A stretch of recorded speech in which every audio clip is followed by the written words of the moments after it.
I sit in one of the dives on 52nd Street, uncertain and afraid, as the clever hopes expire of a low, dishonest decade. Waves of anger and fear circulate over the bright and darkened lands of the earth, obsessing our private lives. The unmentionable odor of death offends the September night. Accurate scholarship can unearth the whole offense from Luther until now that has driven a culture mad.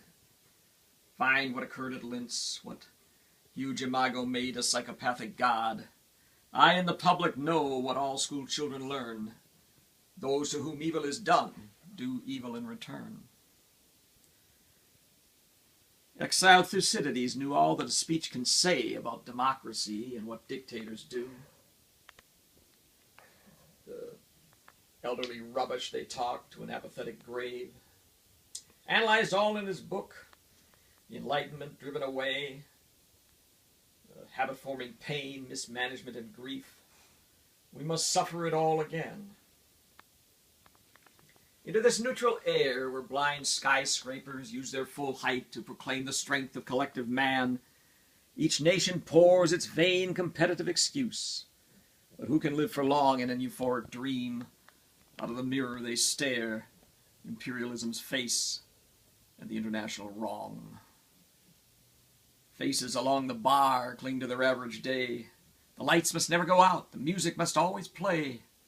All the conventions conspire to make this fort assume the furniture of home, lest we should see where we are, lost in a haunted wood, children afraid of the night, who have never been happy or good. The windiest militant trash important persons shout is less crude than our wish. But what Mad Nijinsky wrote about Diaghilev is true of the normal heart.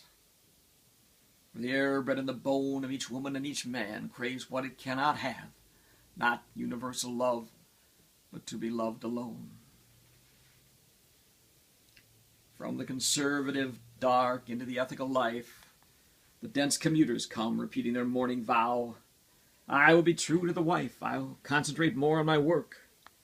And helpless governors wake to resume their compulsory game. Who can free them now? Who can reach the deaf? Who can speak for the dumb? All I have is a voice to undo the folded lie, the romantic lie in the brain of the sensual man in the street, and the lie of authority whose buildings grope the sky. There's no such thing as the state, and no one exists alone. Hunger allows no choice for the citizen or the police. We must love one another or die.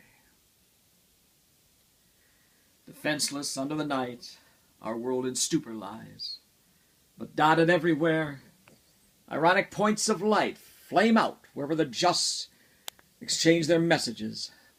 May I, like them, composed of arrows and of dust, beleaguered by the same negation and despair, show an affirming flame.